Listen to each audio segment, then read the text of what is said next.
the early days of the kingdom of Israel. And it was the same time that we find out that in the same book that the people of Israel woke up and went to God after God was ruling them directly through the judges and the prophets, that they woke up and said to God, we no longer like your style. Give us a king so that we can be like all other nations. And it happens to be at the time that Samuel was in charge. And because Samuel was in charge, Samuel happens to be a prophet of God.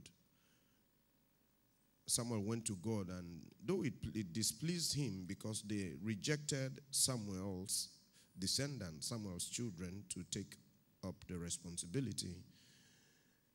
And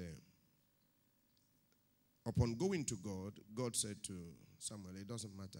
They have not rejected you, but they have rejected me. So give them a king. And so they chose a king after their own hearts. And it happens to be a man called Saul. And in those days, Saul happens to be a very handsome young man, tall and energetic. And he was also a warrior. So in the eyes of men, Saul was qualified. But Saul, even though he was qualified in the eyes of men, was not after God's own heart. He was not really the man that God could have chosen. He was not really the man that delighted God in totality.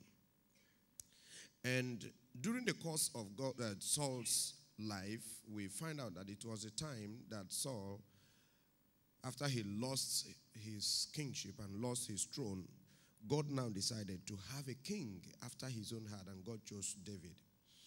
And in the process of time, David came to the palace, and by divine or by simple connection, David and Jonathan happens to be Saul's son, became friends. And they became friends so much so that the Bible